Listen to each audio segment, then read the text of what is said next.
ꯂꯦꯞꯄ ꯂꯩꯇꯅ ꯇꯣꯉꯥꯟ ꯇꯣꯉꯥꯟꯕ ꯄꯨꯡꯐꯝꯁꯤꯡꯗ ꯃꯈꯜ ꯃꯊꯦꯜ ꯀꯌꯥꯒꯤ ꯊꯧꯔꯝꯁꯤꯡ ꯁꯟꯗꯣꯛꯆꯔꯤꯕ ꯋꯥꯍꯣꯡ ꯔꯦꯗꯤꯑꯣꯒꯤ ꯍꯧꯖꯤꯛ ꯑꯃꯨꯛ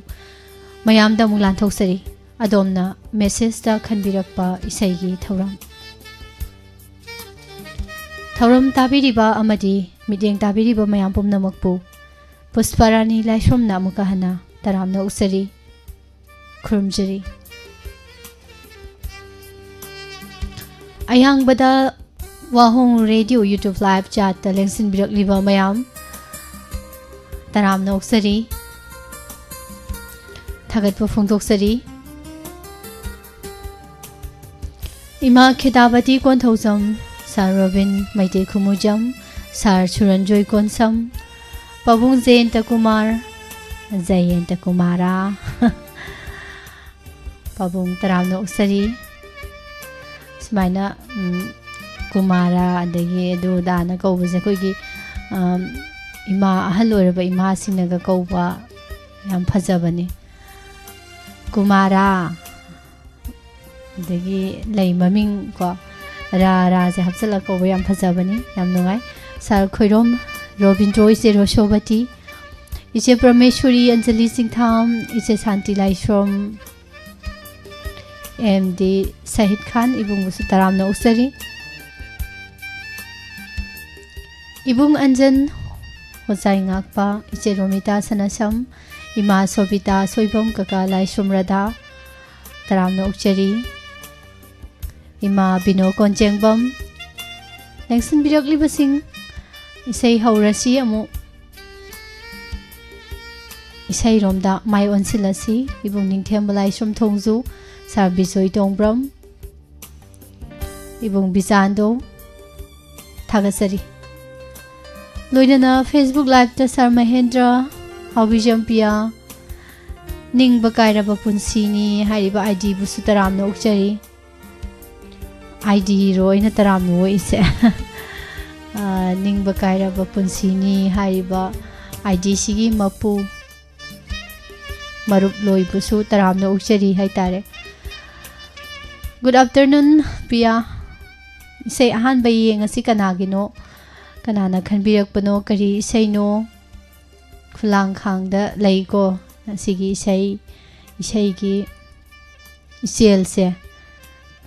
करमाई तौरगा चेन गदौरिबा करोमदा हाइगदौरिबा जे खुलांग खांगी मखा याम पोली दुना लैरेंबी मा कु खुलांग खांग सिदजी को कइनो तौदबा हौजिकति निंथम थानिना इंग लाउबा चिक लाउबा इसैदु नतबा ओइहनबिबा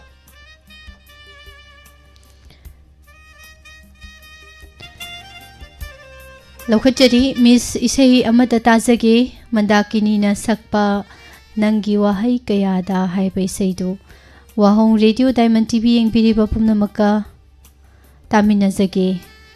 गीता युमनाम वाबगाई अवांग लेकाई हाइबिरे इसे गीता युमनाम गी सैनी नंगी वाहै कयाना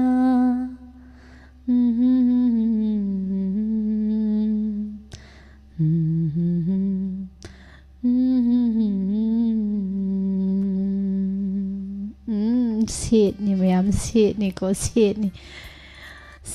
है खुलांगांग से कुदोल तमचरी से मंदाकिनी की खोंजेलदा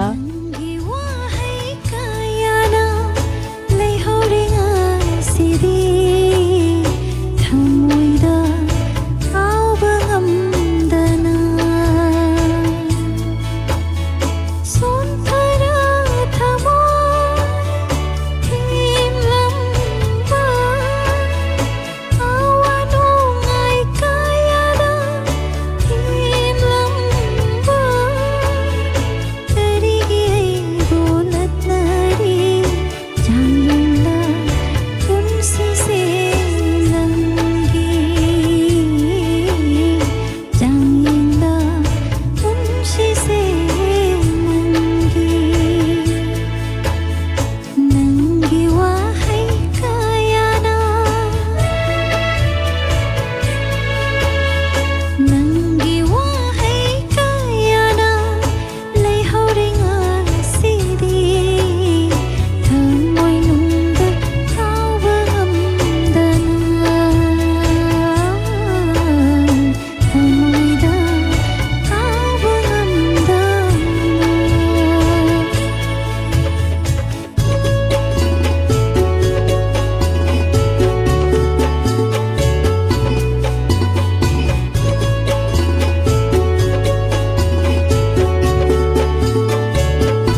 nanggi wahai kaya na kauba ngamdana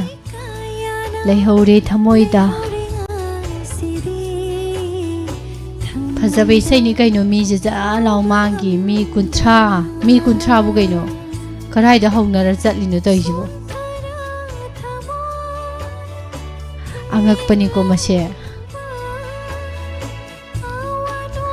mi kunthra sa law mangi bai wan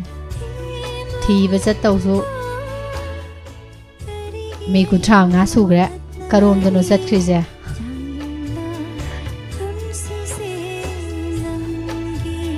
amuk sat ki bihu mang bidung tawrobra kainom tawre ne aibo puni taram no chari sar kumajit khumalai som thagachari hanana sanasam santos sar busu taram no chari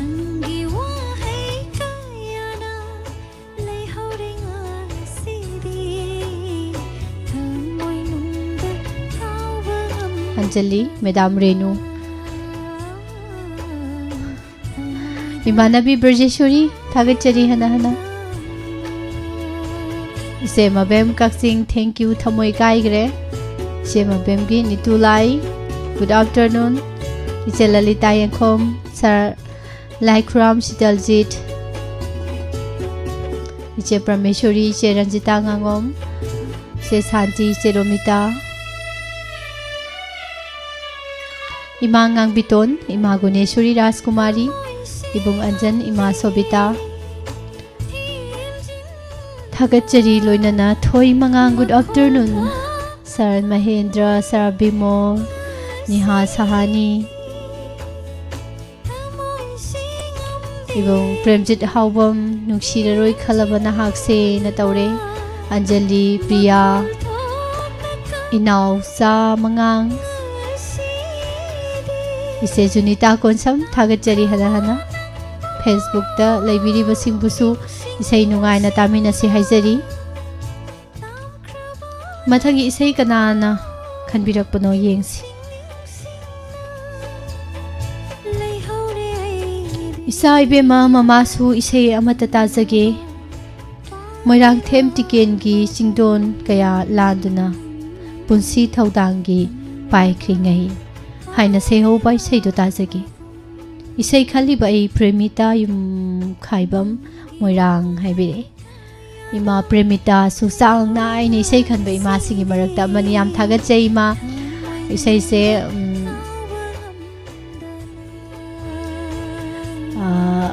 moirang them tiken gi sei se mayam ta da ba mayam am yorom gi do male ina sum khan bada ima na khan birak pe sei se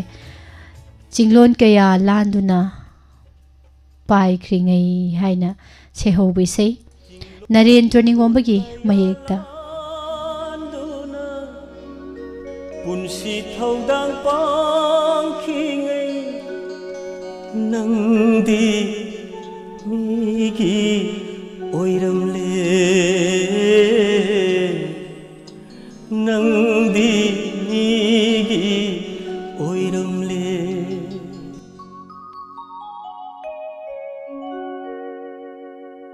una haudan kaina thabi sagai on thabi lam langi una haudan kaina thabi sagai on thabi lam langi singlon kaya lanuna punsi thaudang pang khingai nangdi oiram le nangdi oiram le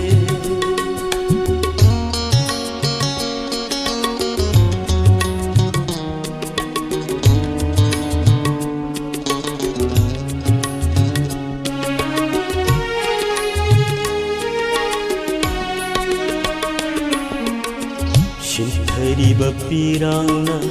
shotlaba khudolse nangini khanduna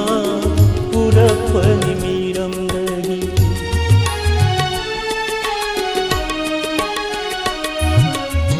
shinthariba pirangna shotlaba khudolse nangi ꯅꯪꯒꯤꯅꯤ ꯈꯟꯗꯨꯅ ꯄꯨꯔꯛꯄꯅꯤ ꯃꯤꯔꯝꯗꯒꯤ ꯀꯅꯥꯗ ꯄꯤꯔꯨꯅꯤ ꯀꯅꯥꯅ ꯂꯧꯕꯤꯅꯤ ꯀꯅꯥꯗ ꯄꯤꯔꯨꯅꯤ ꯀꯅꯥꯅ ꯂꯧꯕꯤꯅꯤ ꯑꯣꯏꯍꯧꯔꯅꯤ ꯃꯁꯤꯅ ꯅꯤꯡꯉꯝꯗꯕ ꯄꯨꯟꯁꯤꯗ ꯑꯣꯏꯍꯧꯔꯅꯤ ꯃꯁꯤꯅ ꯅꯤꯡꯉꯝꯗꯕ ꯄꯨꯟꯁꯤꯗ ꯎꯅꯍꯧꯗꯅ ꯀꯥꯏꯅꯈ꯭ꯔꯕꯤ ꯁꯥꯒꯩ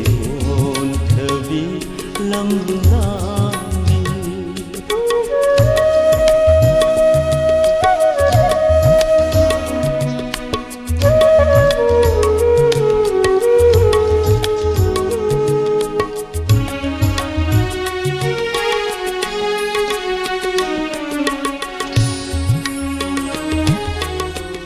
ꯈꯜꯂꯨꯕꯒꯤ ꯀꯥꯟꯅꯔꯔꯣꯏ ꯇꯝꯂꯝꯗ꯭ꯔ ꯂꯥꯏꯕꯛꯁꯤꯗ ꯈꯥꯡꯍꯧꯔꯒꯦ ꯃꯩꯁꯥꯛꯁꯦ ꯅꯤꯡꯉꯝꯍꯧꯗ꯭ꯔ ꯄꯨꯟꯁꯤꯅ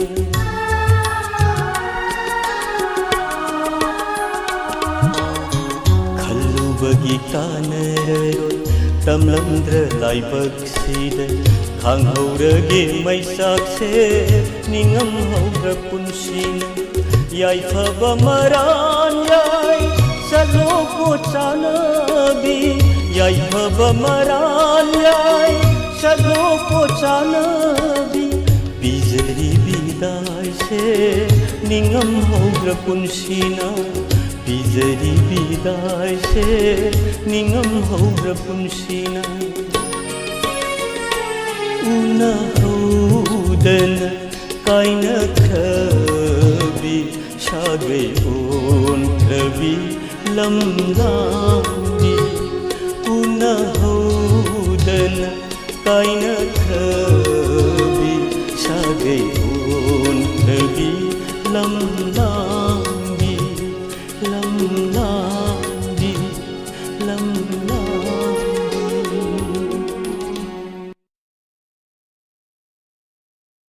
ꯆꯤꯡꯂꯣꯟ ꯀꯌꯥ ꯂꯥꯟꯗꯨꯅ ꯄꯨꯟꯁꯤ ꯊꯧꯗꯥꯡ ꯄꯥꯡꯈꯤꯉꯩ ꯅꯪꯗꯤ ꯃꯤꯒꯤ ꯅꯨꯡꯁꯤꯃꯜꯂꯦ ꯏꯁꯩꯁꯦ ꯄꯨꯛꯅꯤꯡ ꯋꯥꯈꯜꯒꯁꯦ ꯀꯔꯤ ꯍꯥꯏꯅꯤ ꯀꯩꯝꯕꯨ ꯍꯥꯏꯔꯔꯣꯏꯒꯦ ꯍꯥꯏꯐꯝ ꯈꯪꯗ꯭ꯔꯦ ꯇꯥꯛꯄꯅꯤꯀꯣ ꯀꯩꯝ ꯍꯥꯏꯕ ꯍꯩꯇ꯭ꯔꯤꯁꯦ ꯏꯃꯥ ꯂꯇꯥꯁꯅ ꯑꯥꯔ.ꯀꯦ ꯇꯔꯥꯝꯅ ꯎꯛꯆꯔꯤ ꯅꯧꯅ ꯂꯦꯡꯁꯤꯟꯕꯤꯔꯛꯄ ꯄ꯭ꯔꯚꯥꯟ ꯅꯣꯡꯊꯣꯝꯕꯝ ꯇꯔꯥꯝꯅ ꯎꯛꯆꯔꯤ ꯃꯦꯗꯥꯝꯕꯨꯁꯨ ꯄꯥꯕꯨꯡ ꯖꯌꯟꯇ ꯏꯃꯥ ꯕꯤꯃꯣꯂꯥ ꯅꯤꯅꯦ ꯃꯦꯝꯆꯥ ꯀꯀꯥ ꯂꯥꯏꯁ꯭ꯔꯝ ꯔꯥꯙꯥ ꯕꯦꯝꯆꯥ ꯁꯤꯡꯍꯥ ꯇꯔꯥꯝꯅ ꯎꯛꯆꯔꯤ ꯁꯥꯔ ꯁꯨꯔꯟꯖꯣꯏ ꯀꯣꯟꯁꯝ ꯂꯦꯡꯁꯤꯟꯕꯤꯔꯤꯕꯁꯤꯡ ꯏꯃꯥ ꯉꯥꯡꯕꯤꯇꯣꯟ ꯏꯆꯦ ꯃꯕꯦꯝ ꯏꯆꯦ ꯂꯂꯤꯇꯥ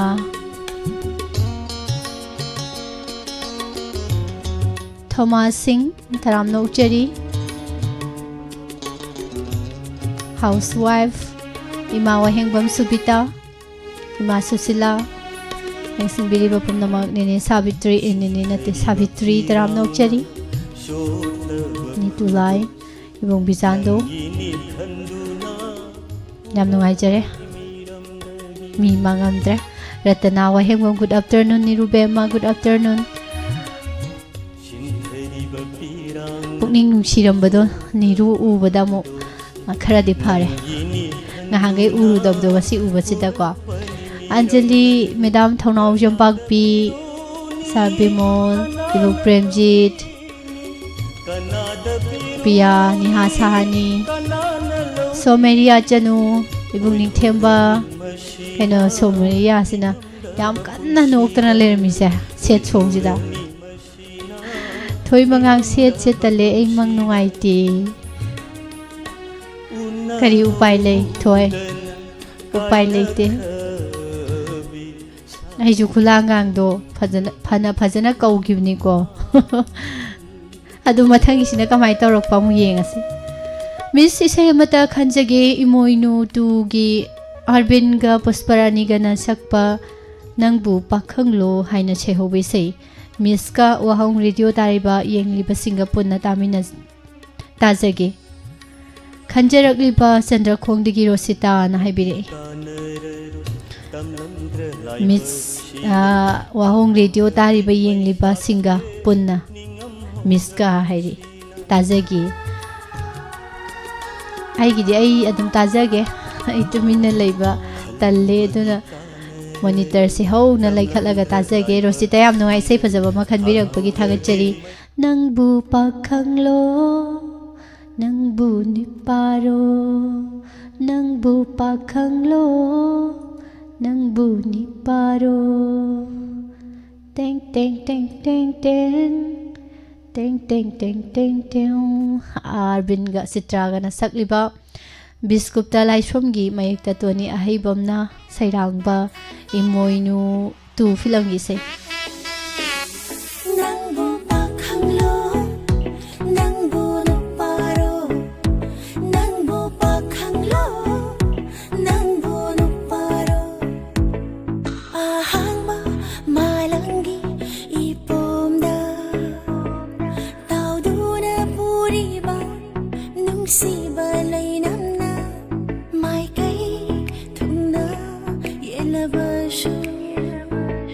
Pukning buya kay hanba Suk ngam ngam daba Batam gi irang su Kanda ba nang mo Nuksigi mit yeng su Ug ngam daba Nang bu pakhanglo Nang bu nuparo Nang bu pakhanglo Nang bu nuparo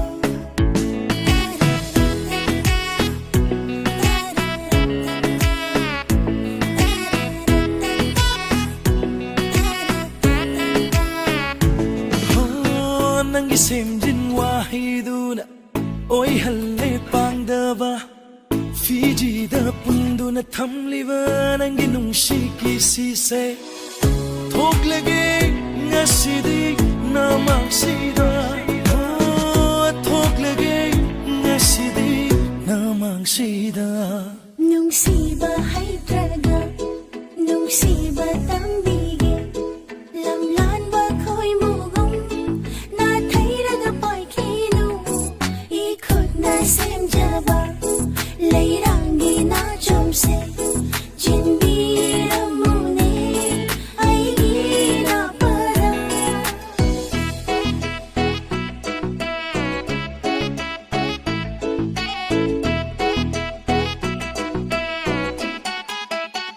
Maning tamle gi thamoy se nungsiba layrangi lahida irakare gi pugning se takpirong asidi panthum gi lambe Amak palay traba Aigi thamoyda Yikliba ni nangi Nungsigi sakdam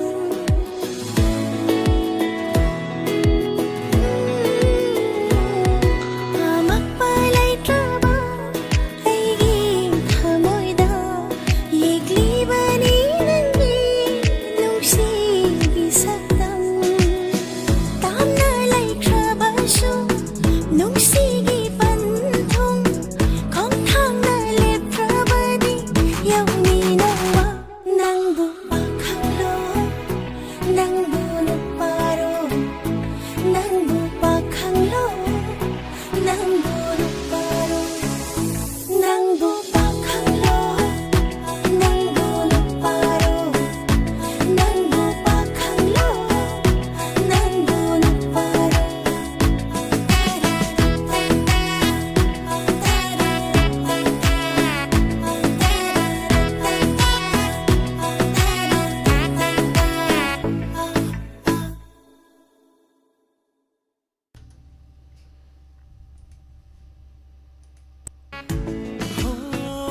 Seise saba khara hore Saraga na mari mari Ingaga na mari mari di taubani Yengki si makha Madam Sundari Maibam iche soro khaibam ibemcha taramno ukjari ma susila iche ro shobati iche ro mita nungsiba haidra nitulai bemcha singha Savitri ma bimola iche ma bem iche ro shobati nene memcha Sanjana ngangbam good afternoon Karigi sorry no sorry masing yaman gano Ibong ning temple aisom taram no ukjari thagajari Chao ba good afternoon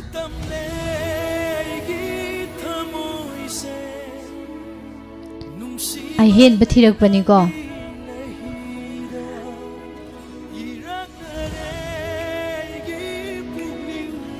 I hen basi yaudraba male yauradi manglom da seng khalo isai sigi manung da phumli ba wari si yamna phajai na haibire santos sanasamna manung da kari phummi jano Sir Suranjoy thagachari loina na Facebook live da election biri basing Facebook ki mi loi mang re kai sakhara gi kai jibo chemang mang ji ga mai toino Niru isai khanbadi hojiki di yadre ko wat khini khara hafta budi yauraroi ko adu matam khadi wat khini naina kaidore isai je kaidore haino Sir Mahendra Niha Sahani isai sagalakpa horabra Sir Robin Priya Mi Disudri Thoi Mi mangi kamai toino hangde chemang mang Mathangi sayang jage Miss Nuksibi say amata khanjage Nuksibi takhelai film dagi imagi di Nuksibi takhelai do thabiro Miss ka live chat talai biri papumna maka tamina jage Phawden dagi Niha Sahani jahi kunthani na habire Niha Sahani gi say Imagi di Nuksibi takhelai tawraktore amo Isai mapusu lairabani na isai simu nungai na tathuase ko Romesh amadi Nandeshwari anina sakminariba Virgendro Waheng sagi mayekta gopi na sairangba Nuksibi takhelai film gi isai taminarsi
ꯎꯕꯤꯗ꯭ꯔꯕꯅ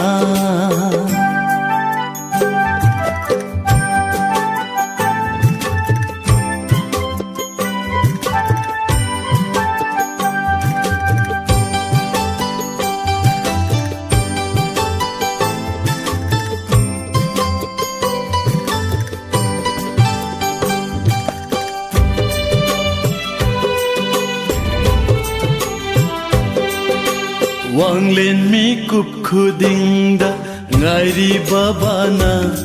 ichabu chauba share pharakpa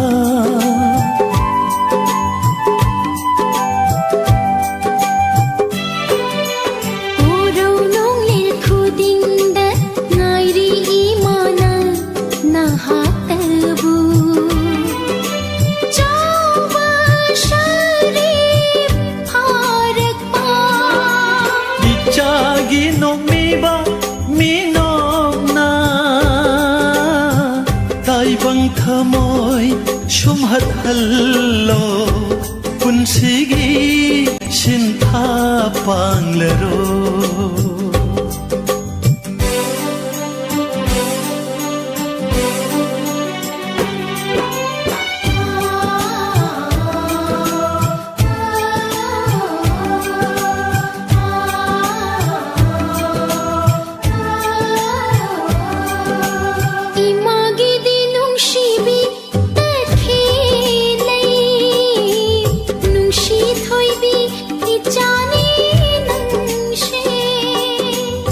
Bagidi nungsibi ta khelai nungsi thoibi ichani nangse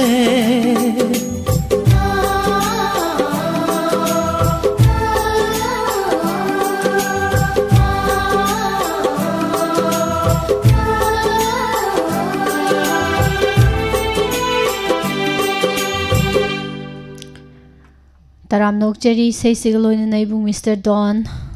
Good afternoon. Noi baba se isau yam langdra. Isurili na hidam. Ibong Primzit Uidrom sa en luang sa ibong Anjan abong Zenta Imanabi Barjeshwari. Ima Rani Blalai Sangtem Udabu kuire Taram nokcheri Ima Sumati Laishrom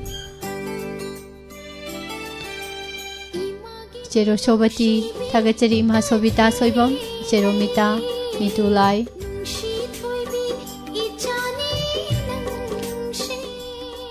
Chache mi kundagi na kuntra bauzi bhere bhere haidana lay tawis Sangak sangak paji phara thamba yara dibu ko Thabak leiba gai yem sangoi Sai changuragadi phara thamuragadi thokpa yadragadi bo nungai dam ado chawkhalakpada marai yaujrakani RK Thambalsana Taramna Ukchari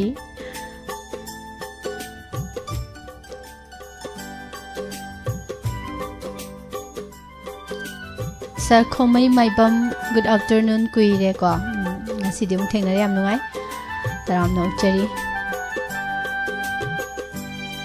Noi Facebook ki kangbuji marol yam lo le ai gyan melam tadi Sa Robin Niha Sahani ki sei phajaba ta thokre ima sana thoi murang tem sei phajaba nuksi bani Niha Sahani na khanbirakpa mathangi sei mukana gi no yengasi Miss isei amata tajagi aigi nuksi babu ubidraba nangse singer nawboy amadi irai leima Isai asibu khanjaripa Mangal Guru Mayum from Nambol Haibire Mangal gi isai phajaba ma khanbire itagi daba kuiraba isai ni ko maya asidi isai ji makha tarak pase dum sari sari tawbe isai ngaktani kaisu gaidre hauji phogyo ina aigi nungsibabu ubidraba nangse Aigi thamoy bushu khangbidraba nangse फजब इसेनी नावबोइगा इराय लेमगगी खोंजेलदा मयाम पुना तामिनसी दोलेन बाबू लाइसुगी मेगदार के जितेना सरांगबा निंगसिंग खोल film इसेनी आईगी पुकनिंग बुसु खांबिद्राबा नंगसे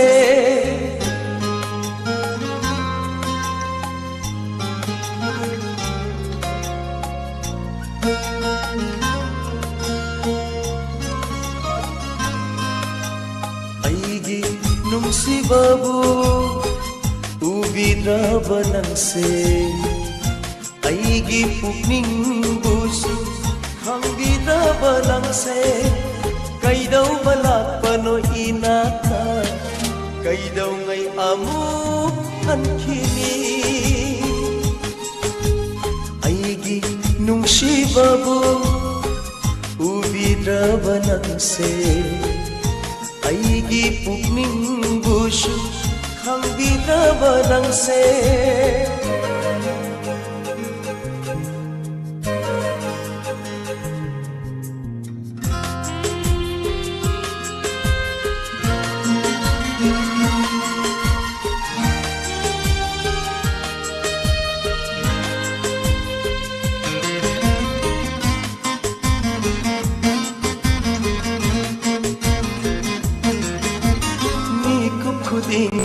ujaningba maithoi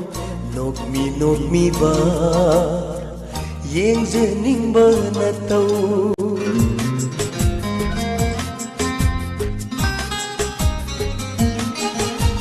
mi kup khudingi ujaningba maithoi nokmi ba yengjaningba natau ahingi thabala nonga laga gadara nangi fajabashe aigi nungsibabu ubidraba nangse aigi pukning busu khangbidraba nangse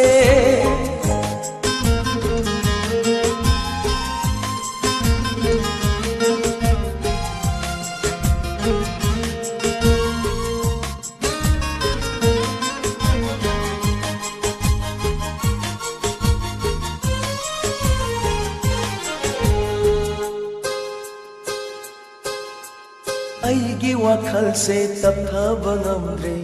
lapthok lage shu ngamjade nangondai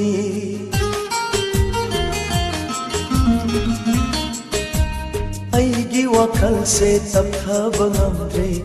lapthok lage shu ngamjade nangondai thawai sina wariba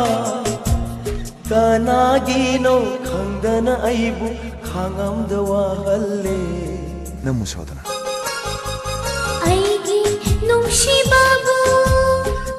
ubidraba nangse aigi pukning busu khangbidraba nangse kaidau balapano inata kaidau ngai amu aigi nungsibabu ubidraba nangse aigi pukning busu khangbidraba nangse aigi pukning busu khangbidraba nangse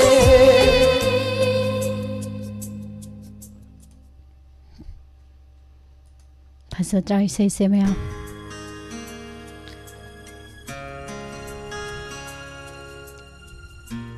नहा गाय तो मो ओइनिंग अम दौ माले नहा ओइद्रब सिंगदी कनानो इन मथंग दम कौदुइसे ओइनाम रूपा अमंबसु अंगानबनी film दगी इसेई अमत्ता ताजगी पुगमद्रबा ताइबंग रूपा इसेई से खनबा यादे को हौजिकती कोइना खललगा थंग्रबा इसेई सिंग लौखजबनी मथंग मथंग इसेई खनबगी मतम हौजिकी ओइना हाइबसु ngandri करी नुमिते इसेई खनबा यागदगे हाबदो अदुना थरोम सिबु ताबीबो मयामना नॉलेज लेबियु इसेई से मतम अमा पिथोक सरगा खलन जब इसेई सिंग लोइनमक ꯃꯊꯪ ꯊꯥꯕ ꯂꯣꯏꯔꯀꯥꯟꯗ ꯑꯃꯨꯛ ꯃꯌꯥꯝꯗ ꯑꯃꯨꯛ ꯏꯁꯩ ꯈꯟꯕꯒꯤ ꯈꯨꯗꯣꯡꯆꯥꯕ ꯅꯧ ꯄꯤꯖꯗꯣꯏꯅꯤ ꯃꯦꯝꯊꯣꯏꯒꯤ ꯑꯩꯁ ꯆꯦꯔꯤꯅꯥ ꯏꯃꯥꯕꯨꯗꯤ ꯕꯇꯤꯗꯥꯝ ꯄ꯭ꯔꯤꯇꯤꯀꯝ ꯍꯧꯖꯤꯛꯇꯤ ꯃꯣꯏꯒꯤ ꯌꯨꯇꯨꯕ ꯍꯥꯏꯁꯤꯅ ꯃꯌꯥꯝꯒꯤ ꯀꯩꯅꯣ ꯁꯥꯒꯩ ꯑꯗꯒꯤ ꯀꯩꯅꯣꯁꯦ ꯃꯤꯡꯁꯦ ꯁꯥꯒꯩ ꯖꯥꯠꯁꯦ ꯂꯣꯏ ꯁꯦꯝꯗꯣꯛꯄꯤꯔꯛꯇꯅ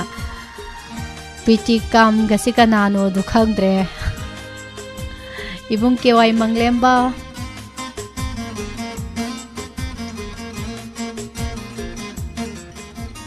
Maibam Madam Sundari Ibung Gurdev Toijam Chawbalaima Thamoi Kairi Nai Kaino Aizu Isai Sitar Thamoi Kairi Thamoi do Yining Chongadoni Isai Sitabadadi Kamaino Thamoi Kaihan Guido Amamba Nganba Fazaba Isaini Puknam Draba Daibang Mapukta Puknam Draba Daibang Mapukta Amamba na Aigi Marupni Angan Basharu Pangdrabi Mimana Bangamdrabi Aigi Punsini Pokpagi Mamal Leitraba Pokpagi Mai Yandraba Nung sira kadore tois Yam nuaise me apum na mai se phasa phajaba khanbirak tuna sidi khoi me am punna wahong radio da gitaminari isai se kauna asai gi kawda si thauba kana no yengak pa kanda kanam leitra maleda chawba sai thengna gre ko yam nungai che bem chani thaujong ga se nga ga di sum chawramani ga si pictru picre na Kaya quote blue ko siga liter di uroi dong ni tawis Imarani pala thagachari Ibong manglem ba isai je Ay wahang di lauzade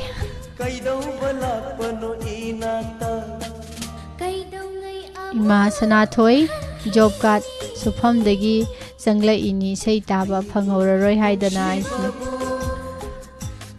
Haujikanti akhoi mi singse loina masak phajathoni job card kapagine haujikti mi se ayu ngata hogatana koi ngahangai di hau theng hogatlambodo hujikti ngata hogatana haksang sajen tawre adi photo kap torobani na kharasu luna nana kena su leire aduna Hojiti masak loi phajathorani Naina je kaino mi YouTube tong noknari sina Yam nungai Sarobin Dinesh ki sei ama ana hai Kamai tawunu Dinesh ki sei ama hai se Madam Pakpi Sar Mahendra Moi secretary yaudde ne Noi Facebook ki secretary lagde ne asiga mo karai chakre ibung laisum taking Pia Aiju huttana thibani kana no marakte yek frize na Mathang amuk thirakke Mathangi sei lokhase amuk Good afternoon Miss Ai Takyel dagi Junita Koncham Isai amata khanjage Bobinga Nandeshwariga nasakpa Best Friend film gi mathai thaina mamangai da nungsi kon gi lekol du da tawbe isai du mata live chat ta lari basinga ta jagi na haibirak pani che Junita Konsam gi phajaba isai ni ko maya aina haidra isai se mamai da kainom tawrakadaw male na Ma thai na mamangai da Nungsi kon gi leikol du da Sabi ama sano ama Phong độc ba đi phong độc na đa nung si na ra mi tha môi nung đaจากนารามีมาขอทอกตาเฮ้มาค่ะดิใส่สักปัสใส่สักวิดีตามินาสิบบินอามาดิอาร์เกนันดิสุรีอันนี้ปุ่นนะสักมินาริบะสนาตนนงทงบกิมาเอกตาสุริเชนจำนะใส่ร่างใบเซนเบสเฟรนด์ฟิล์มดิเซย์เจจุนิตานะคันดิรักปะคุดวลตัมเจรีชาวิอามาชาโนอามาđi phong đô na ra nung xin na ra mi tha môi nung đa chak na ra mi ma kon thong ra nu pi do nu pa manjara so nu pa du na de sa te nung xin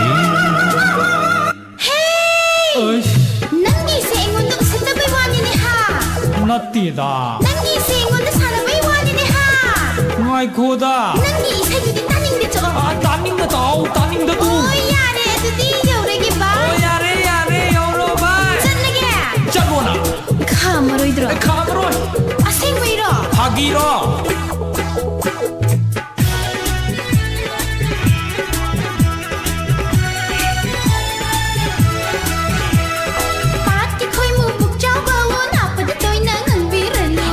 Hai đứa chèm ráng màn biên nào và tôi ngủ mà ta ngầm giá kỳ thế. Nó bục cái hăng ngồi màn và nâng đua nạc ta thân thân chồng bí rần nụ. Ta hai đứa kia kia cùng biên nạc tôi ngủ mà ta chồng giá kỳ thế. Khai đợt tu nan nan đâu bờ hoa khăn đá hạp lên đôi lan trái đôi nụ y bùng nô. Sa thức chân bờ asha ge mang lan se nang gida makta natiye sakti bi. Na khui ni na ngang ne ri to khui di loi na phap ta ge ni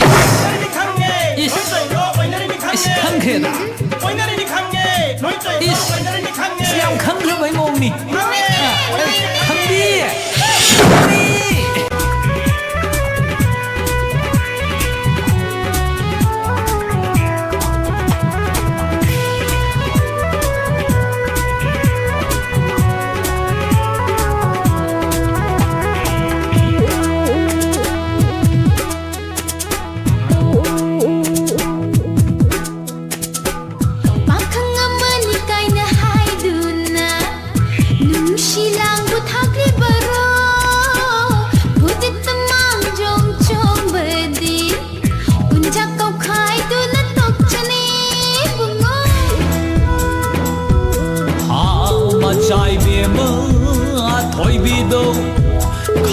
da khaman chau jabani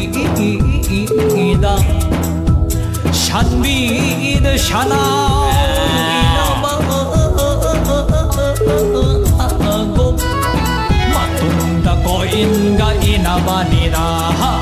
matunda ko inga inabani da. It's you, you're the one who you're waiting for a chance to show my love. Oh baby come on here, which I already kicked inside. Oh man that is so. As massage ga me.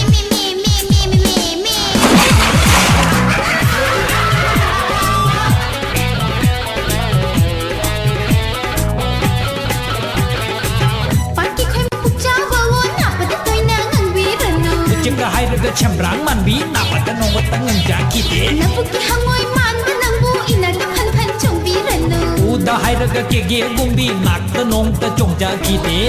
Khai da tu nan nan do ba wa khan da bhap na do lan chai ru nu i bung ngo.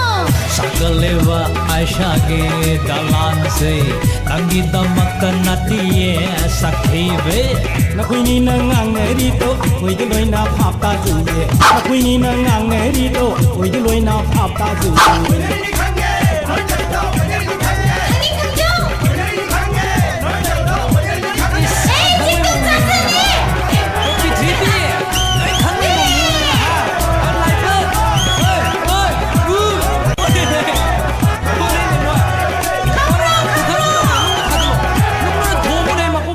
Naidri bara say se ꯁꯦ ꯖꯨꯅꯤꯇꯥꯒꯤ ꯐꯖꯕ ꯏꯁꯩꯅꯤꯀꯣ ꯃꯌꯥꯝ ꯇꯥꯕꯗ ꯌꯦꯡꯕꯗ ꯑꯗꯨꯒꯤ ꯃꯇꯤꯛ ꯑꯗꯨꯝ ꯅꯨꯡꯉꯥꯏꯕ ꯏꯁꯩꯅꯤ ꯑꯣꯏꯅꯥꯝ ꯔꯨꯄ madam ꯗꯤꯅꯦꯁꯀꯤ ꯆꯤꯡꯒꯤ ꯂꯩꯔꯥꯡ ꯍꯥꯏꯁꯦ ꯀꯩꯅꯣ ꯏꯁꯩꯁꯦ ꯔꯨꯄꯒꯤꯁꯦ ꯑꯩꯕꯨ ꯄꯥꯎꯈꯨꯝ ꯄꯤꯈ꯭ꯔꯕꯅꯤ ꯑꯗꯣ ꯆꯤꯡꯒꯤ ꯂꯩꯔꯥꯡ ꯑꯃꯒꯤ ꯋꯥꯔꯤꯅꯤ ꯂꯣꯏꯕꯤ ꯆꯤꯡꯁꯥꯡ ꯅꯥꯄꯣꯝꯗ ꯁꯥꯠꯍꯧꯕꯤ ꯆꯤꯡꯒꯤ ꯂꯩꯔꯥꯡ ꯑꯃꯒꯤ ꯋꯥꯔꯤꯅꯤ ꯂꯣꯏꯕꯤ ꯆꯤꯡꯁꯥꯡ ꯅꯥꯄꯣꯝꯗ ꯁꯥꯠꯍꯧꯕꯤ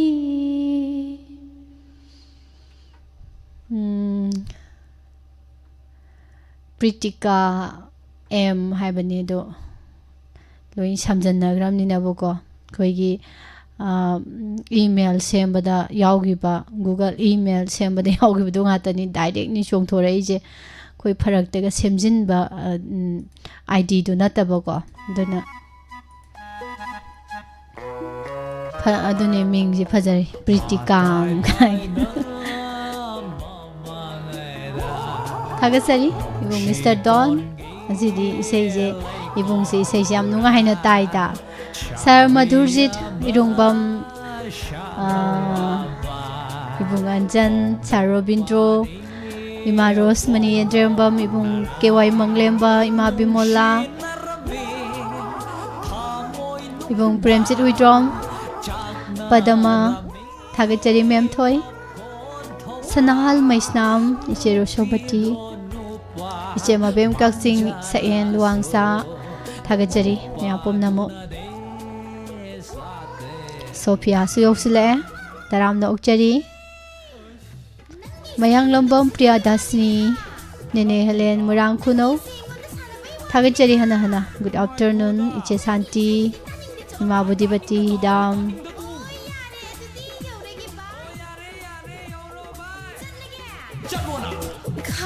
ꯂꯣꯏꯅꯅ ꯐꯦꯁꯕꯨꯛ ꯂꯥꯏꯚꯇ ꯂꯩꯔꯤꯕ ꯃꯌꯥꯝ ꯏꯁꯩ ꯍꯥꯏꯕꯁꯤꯅ ꯋꯥꯔꯕ ꯄꯨꯛꯅꯤꯡ ꯋꯥꯈꯜ ꯁꯣꯟꯊꯔꯕ ꯍꯛꯆꯥꯡꯕꯨ ꯃꯤꯀꯨꯞ ꯑꯃꯠꯇ ꯑꯣꯏꯔꯕꯁꯨ ꯄꯣꯊꯥꯍꯜꯂꯤꯅ ꯑꯟꯖꯂꯤꯅ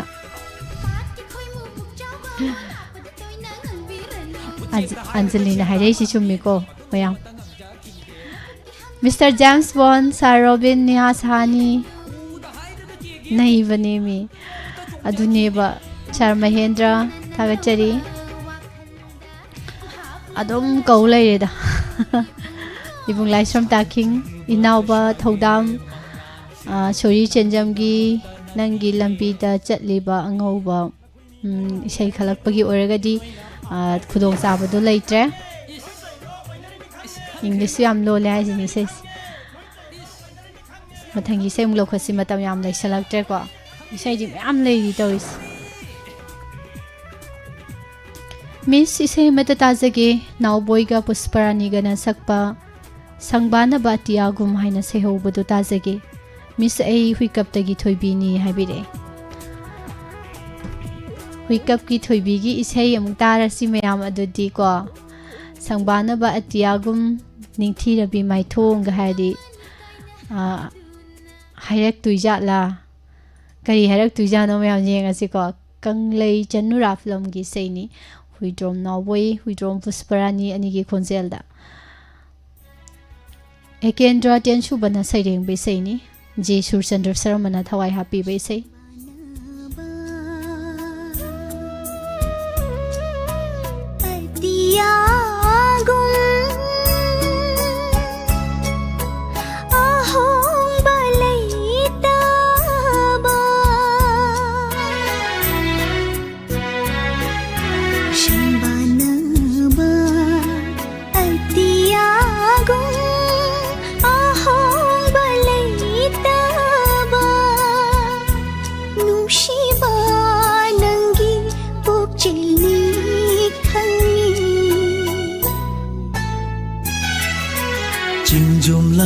ꯖꯒꯨꯝ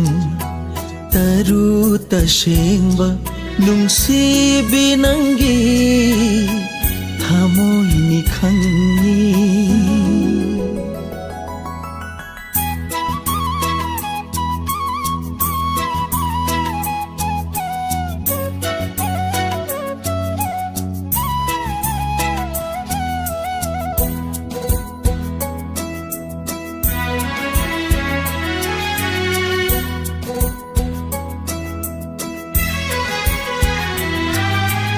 Nangi thamoida nangi wakhalna watliba amadi lotuna thamli aigi khongchata aigi punsina ahangba amadi mensinba ngamri Nangi chinbalda nangi pukningi wahai kharadi lotuna thamli aigi pukningda aigi wakhalda mi paiba kharadi mungkhro yadi Shambanaba Atiyagung Ahong Balaitaba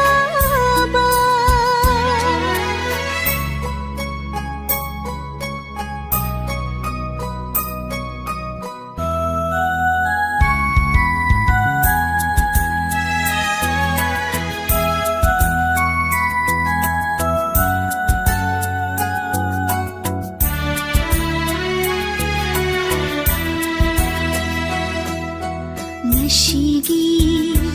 Punshida Tatrabalala Hayingi Punshina Shamjin Bangamna Hanghaudana Humlakpa Nung lay nung shita Karamna Liplugani Dolabi Mapokshina Nakintha loiraga lakani yening tha kuithara pamel su yening hullakhini phajilu thamoy pakhatkino pukning nangidamak lepli aigi punsi sina Shambanaba Atiyagung Ahong Balaitaba Nungsiba Nangi Pukjilni Khangi Jingjom lai jagum taru tashengba nungsibi nangi thamoy ni khangi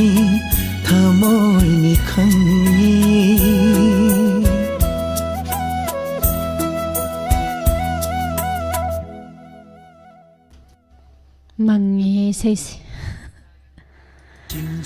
Thagatsari Silang Linton Asem Taram no Ukchari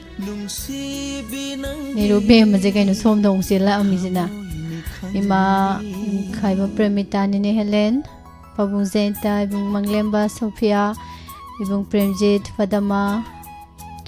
Tangsin Biri Basing Imanabi Brajeshwari Ibung Mr. Don Sir Robindro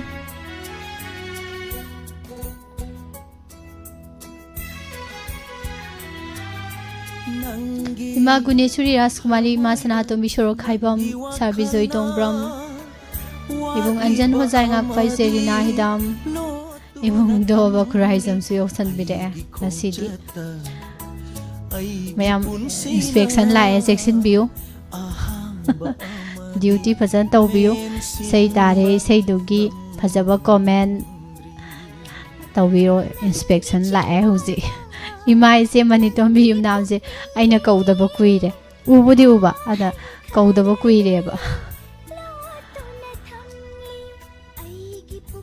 Ima Latasnar ke sar Madam Sundari je sar onthoke tawi Ima Charungbam Ahan Bilai Ma Taram Noksari Agachari Jero Shobati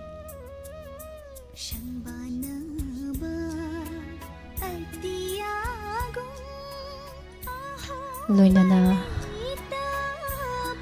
moi song ju yengam da ba ya da ba haidi misang mi khai nai na ibu ekta badnam bija doi ba tori se ima sana thoi ing law bi sei khanjil laktana pukning ka si loina mai jelen hai bi re Sarabimol isai se yam nungsi uiba khangau de ai nungsaga changde da isai na hai Mr. James Bond na aduga piya mangang ima aribam radhya pyari thagachari good afternoon ima bu sitaram na ukchari tay naina iche langle ton laibiri basing ai loi uzai ko broker nukshiba chak sare sumai tawdana Sar Mahendra sektum sajani do mathangi sei mu lokhalasi ko sai khangi bajing du na ngai ri base sei du ni ai loi khangi ko mathangi sei se kana gi no laibak phabi phaba kana gi no yeng asi inau miss nungsibi iche su sei amata khanjage Swami Kumana sakpa inglaba ayu kilikla marik marikna haina se ho boise kana no sei khalai se sei do tajake live chat lai ba pumna makka tamina jage sakhen biyumna moirang tonglaw bi makha lekai haibire iche chakhen biyumna na taning be sei sidi kuiramani ko tagi ba haidi handaki sei khanbagi tranda lokhat khre ado isegi ming de pan pal hodre ado sei se mu thabadi yadrabani na yam nungai sei budi se adum taramani khange mamang da thagrabani handaki oina atopa message ama oina lokhajarage ko Miss isai amata tajage Dr. Hamom Nabana sakpa waduna talaklaba aini ai chingnade anawba chaina isai do wahong radio tariba mayam khuding maka tamina jagi joy murang them yari pok haina haibire ibung joy gi sei amuk la ene tawrise wada bakana lay mayam amta khumga moy ko ai lay na khumga moy ko aduna awa macha ngaktani nungaibani mikup khara khaktani awa bana wana hotnara kanda nungaiba mikup ama phangnabagi damakte khoi myamna hotnari neba aduna isai se khoi myam loina makta sanani ibung joina khalai ba isai se awa babudi hoi manada babudi leiko dorsu manadrasu miyoiba khudingmak loina wari bani hingnana bagi hayengi khanbada khudol tamjari he na waraba taibang miyoi mapokta po uraba kanagumba amagi thamoida pan graba isei wadunata laklaba aini ai chingnade anauba chaina ai chingnade anauba chaina wah Yumnam dake sorgi mayekta Dr. Hamom Nabana saklibe isai taminasi wadunata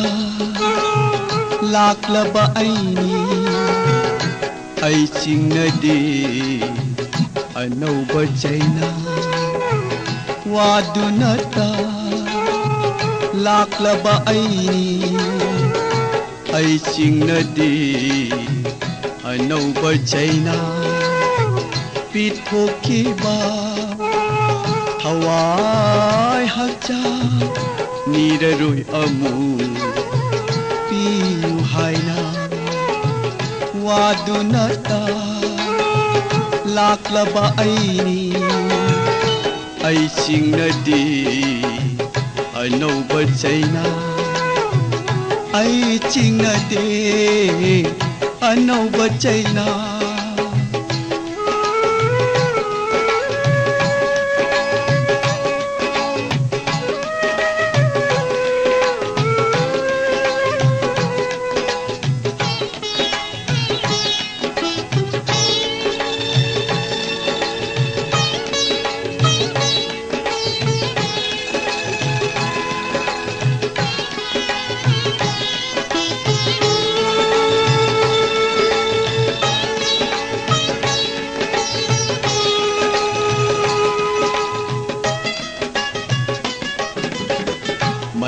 खरदी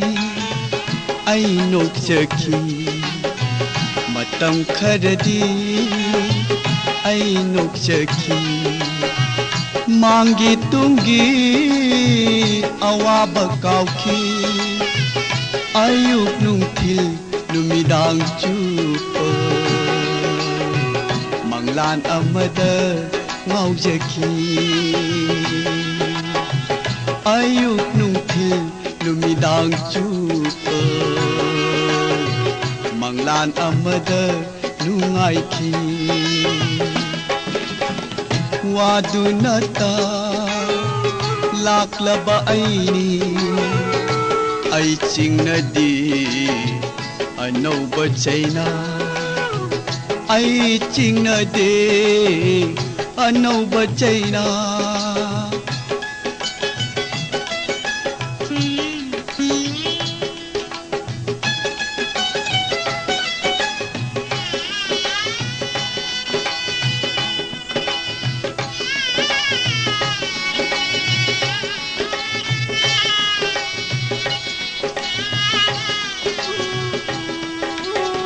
khangle ngasidi bidhina tamba khangle ngasidi bidhina tamba aigi laibakni awaba punsi aigi laibakni awaba punsi pirang tana marupni aigi pirang tana marupni aigi sinthasanu nahona pirang wadunata laklaba aini ai chingnadi anauba chaina pithokiba hawai hakcha nirarui amu piyu haina wadunata laklaba aini ai singnadi anauba chaina wadunata laklaba aini wadunata laklaba aini wadunata laklaba aini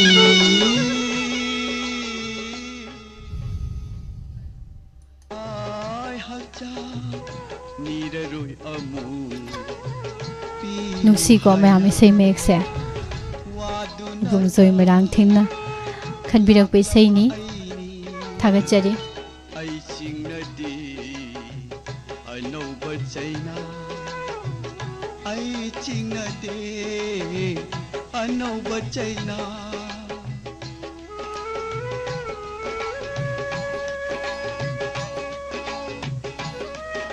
ai bu ngasi ji ita thongle du ugi gum tawbuni da thi bani nga sai de gi aina mayam marak sida maning mamang sen da du bu kari no si ji iu ude ai gi wakhan nara to kaka khamba smart men ji na tawrai song strawberry jong pisale ba ai de strawberry sa de ha ga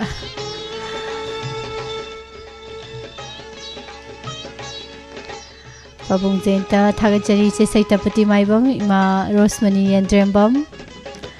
matam kharadi ai nokchaki ima ise mani tombi padama thagachari bungdoba nokchaki sawam omita taram da uchari o ita thonglen je leire sida leire ya ki ku ya da ngasai thi bane na Sophia thagachari hana mayam pumna mak chaigi yaw uraga ne kauram dai dek ta leiram da budu nuai ta ba adugi ni da ado ayam bana loi kaure ko punsigi awa nuai se sei da loi na pothai miss na hai bire no sakhen luang yam chummi warasu isei nuairasu isei dek ta tai na ri ba khoi tai ba mioi ba sina ko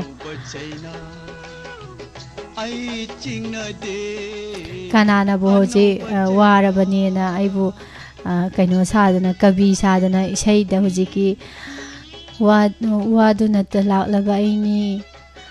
ꯑꯩ ꯀꯔꯤꯝꯇ ꯆꯤꯡꯅꯗ꯭ꯔꯦ ꯒꯥꯅ ꯏꯊꯟꯇ ꯍꯧꯖꯤꯛ ꯃꯨꯔꯨꯝ ꯁꯣꯟꯗꯅ ꯂꯩꯕ ꯍꯧꯅꯗꯦꯕ ꯑꯗꯣ ꯏꯁꯩ ꯑꯣꯏꯔꯗꯤ ꯋꯥꯗꯨ ꯅꯠꯇ ꯂꯥꯛꯂꯕ ꯑꯩꯅꯤ ꯒꯥꯅ ꯑꯗꯨꯝ ꯉꯥꯏꯍꯥꯛ ꯁꯛꯇꯣꯛꯄ ꯌꯥꯏꯗꯅꯀꯣ ꯃꯤ ꯀꯅꯥꯒꯨꯝꯕ ꯑꯃꯅꯁꯨ ꯏꯁꯩ ꯉꯪꯖꯔꯤꯅꯦꯅ ꯑꯗꯨꯝ ꯈꯜꯂ ꯂꯩꯖꯗꯣꯏꯅꯤ ꯑꯗꯨꯅꯤ ꯈꯪꯗꯦ ꯑꯋꯥꯕꯒꯤ ꯑꯣꯔꯗꯔ ꯂꯧꯖꯔꯣꯏ ꯍꯥꯏꯔꯤꯌꯦ ꯁꯥꯔ ꯕꯤꯃꯣꯜꯗꯤ ꯂꯧꯔꯨꯅꯨ ꯁꯥꯔ ꯕꯤꯃꯣꯜ ꯋꯥꯕꯗ ꯑꯩꯈꯣꯏꯁꯨ ꯌꯥꯎꯔꯛꯀꯗꯣꯔꯤꯕꯅꯤ ꯑꯗꯨꯅ ꯑꯗꯨꯒꯨꯝꯕ ꯑꯣꯔꯗꯔ ꯂꯧꯔꯨꯅꯨ ꯍꯥꯏꯗꯤ ꯅꯨꯡꯉꯥꯏꯇꯕꯁꯦ ꯎꯕꯗ ꯑꯩꯈꯣꯏ ꯎꯔꯨꯔꯤꯕ ꯑꯩꯈꯣꯏ ꯂꯣꯏꯅ ꯅꯨꯡꯉꯥꯏꯇꯕ ꯐꯥꯎꯏꯀꯣ ꯑꯗꯨꯒ ꯀꯅꯥꯒꯨꯝꯕ ꯑꯃꯒꯤ ꯅꯨꯡꯉꯥꯏꯕ ꯎꯕꯗ ꯑꯩꯈꯣꯏ ꯂꯣꯏꯅ ꯅꯨꯡꯉꯥꯏꯕ ꯐꯣꯡꯗꯣꯛꯏꯀꯣ ꯆꯞ ꯃꯥꯟꯅꯩ ꯑꯗꯨꯅ ꯅꯨꯡꯉꯥꯏꯃꯤꯟꯅꯁꯤ ꯄ꯭ꯔꯦꯝ ꯀꯨꯃꯥꯔ ꯇꯔꯥꯝꯅ ꯑꯣꯛꯆꯔꯤ ꯀꯃꯂꯥ ꯃꯣꯏꯔꯥꯡꯃꯌꯨꯝ ꯑꯅꯤꯜ ꯃꯥꯏꯕꯝ ꯄꯤꯌꯥ ꯏꯃꯥ ꯁꯅꯥꯊꯣꯏꯁꯦ ꯀꯞ ꯂꯩꯔꯝꯃꯤ ꯇꯧꯔꯤꯁꯤ ꯃꯦꯗꯥꯝ ꯄꯥꯛꯄꯤ ꯅꯥꯏꯅꯥ ꯖꯦꯝꯁ ꯕꯣꯟ ꯁꯥꯔ ꯔꯣꯕꯤꯟ ꯕꯣꯕꯣꯁꯅꯥ ꯋꯥꯏꯔꯣꯛꯄꯝ ꯋꯥꯍꯪꯒꯤ ꯄꯥꯎꯈꯨꯝꯗꯤ ꯄꯤꯔꯝꯗꯅ ꯁꯩꯍꯧꯕ ꯗꯣꯛꯇꯔ ꯍꯥꯃꯣꯝ ꯅꯕꯅ ꯁꯛꯄ ꯈꯟꯕꯤꯔꯛꯄꯅꯤ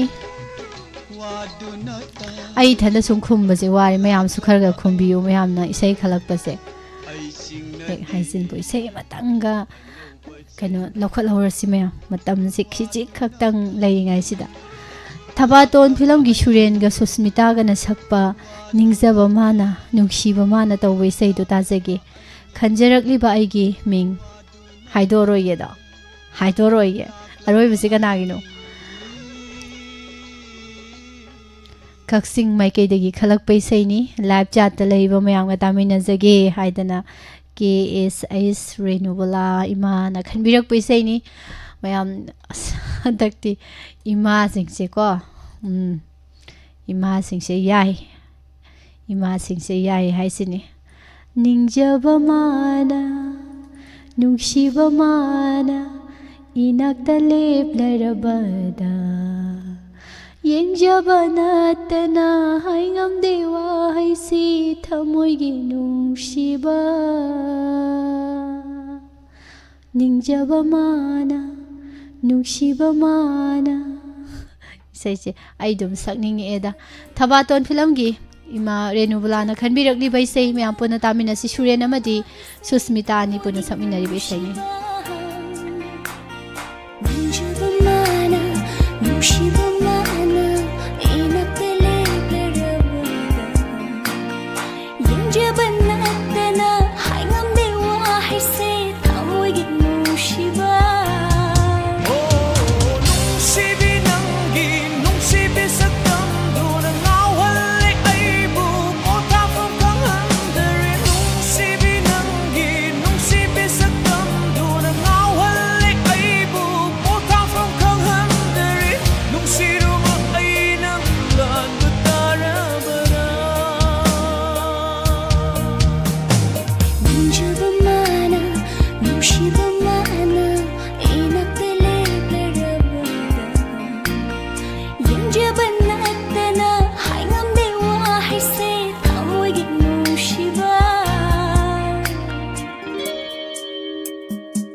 ꯄꯨꯟꯁꯤꯒꯤ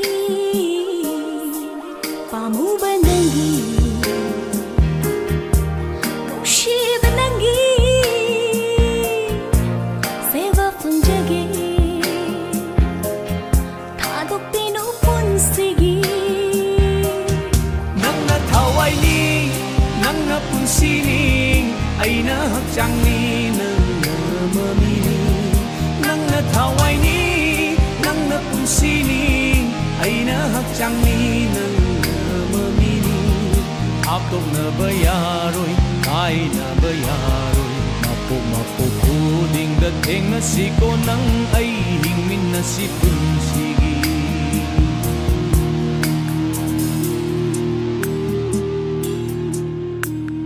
ꯅꯨꯡꯖꯕ ꯃꯥꯅ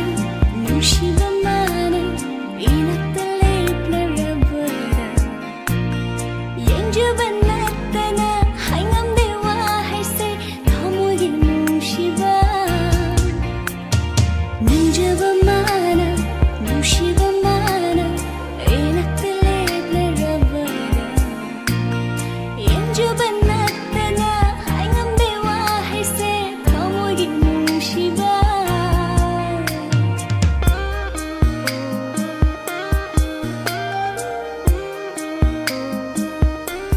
Isay tabiriba mayambu ngasigidi isayse loisinjareena mayamda khanganjari pabung Devjit maibam ngarang na khumangi wari ngasina ima singi mai hauna chatliba ko haibire ngarangi khumangi wari nungai kiba matang ni pabung na khuman pala kainom ningsing akador khuman harga mi singine ki boi lakpo hekta tawebako si aina khangning gi si ne bako adom mayam naga haibada dudi haibadudi aran bane bako koigi oibe da wari ne ba saigi khuman ga lintu ga sangdam nei si kai gi no se wahan thok si la na sat khreba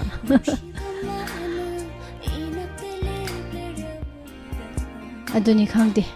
atai di yam haidor roge ikai je min da har mayam thaga chari hana na sai je phajari ngai sanga sigi loishalor si mathang da mu lokhat lor di se chong oiramadi talleba loisilak da se chong na loisin be yaroi na mu torokan ita thonglen ji mari ra kaubiu sop chaksa bada su mari ra khap tradi yada bani na information ama khak pi bi re mung do bana ngasi di yam ko hogre matam jam ten na phangi ba sar thonglen gi dunan ado aina panbada da kaubuna ta bi da panbada da budi mari mangarak sugle da yare dum ke sukai dre ba ko thagasari myam waji mayam hairuraga koi sei phasei degi du hairuraga ne kari da tai thagachari mayam dek da tai aduna mayam loisilasi makha tarak pa thorom sing amu nungai na mu saruk yabiro message program gi oina di loisin bagi matam na yoksila abada mayam isei budi mayam leiri haibabu lokhat bagi khudong sabdu di aingonda leijadre Sarbimol je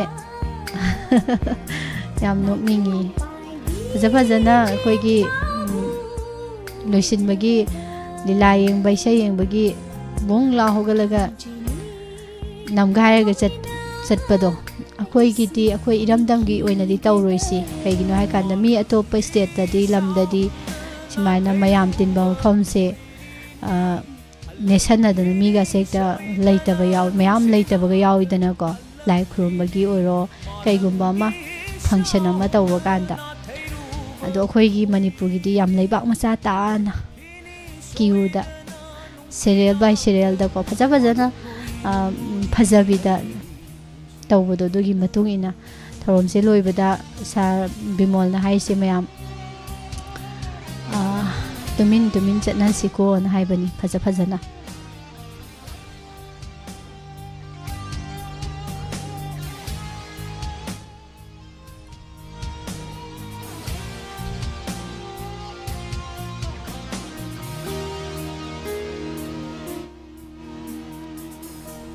ꯆꯤꯊꯍꯧꯕ ꯅꯥꯟꯊꯍꯧꯕ꯭ꯔꯥꯅ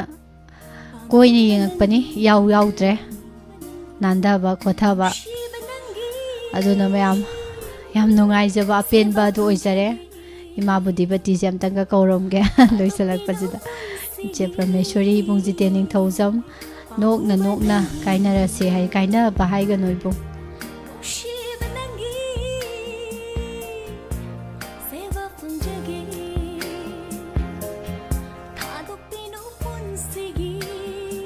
ꯃꯌꯥꯝ ꯃꯤꯀꯨꯞ ꯈꯔꯒꯤ ꯃꯇꯨꯡꯗ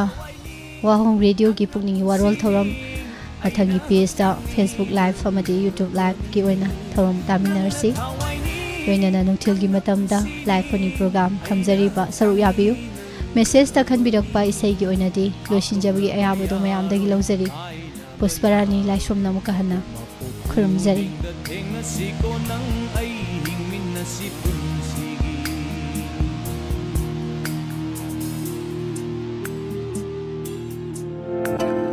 ꯃꯇꯝ ꯀꯨꯏꯅ ꯅꯨꯡꯁꯪ ꯍꯥꯏꯕꯗꯤ piles ꯂꯥꯏꯅꯥ ꯑꯁꯤꯅ ꯑꯗꯨꯅ ꯈꯨꯗꯣꯡ ꯆꯥꯗꯕ ꯀꯌꯥ ꯃꯥꯌꯣꯛꯅꯗꯨꯅ ꯂꯩꯔꯛꯂꯕ ꯑꯃꯗꯤ ꯑꯇꯣꯞꯄ ꯂꯥꯌꯦꯡ ꯀꯌꯥ ꯆꯠꯊꯕ ꯃꯇꯝꯗ ꯐꯕ ꯉꯝꯗ꯭ꯔꯕ ꯅꯠꯇ꯭ꯔꯒ ꯂꯥꯏꯅꯥ ꯑꯁꯤ ꯌꯦꯡꯊꯣꯛꯄꯒꯤ ꯈꯨꯗꯣꯡ ꯆꯥꯗꯕ ꯃꯥꯌꯣꯛꯅꯗꯨꯅ ꯂꯩꯔꯕꯁꯤꯡꯅ ꯃꯗꯨꯒꯤꯗꯃꯛꯇ ꯋꯥꯕꯤꯔꯨꯔꯒꯅꯨ ꯆꯍꯤ 10ꯒꯤ ꯃꯊꯛꯇ ꯑꯦꯛꯁꯄꯤꯔꯤꯌꯦꯟꯁ ꯂꯩꯔꯕ ꯂꯥꯏꯅꯥ ꯑꯁꯤ ꯌꯦꯡꯕꯗ ꯃꯤꯑꯣꯏ ꯆꯥ ꯀꯌꯥ ꯐꯍꯟꯕ ꯉꯝꯈ꯭ꯔꯕ ꯃꯌꯥꯡ ꯏꯝꯐꯥꯜ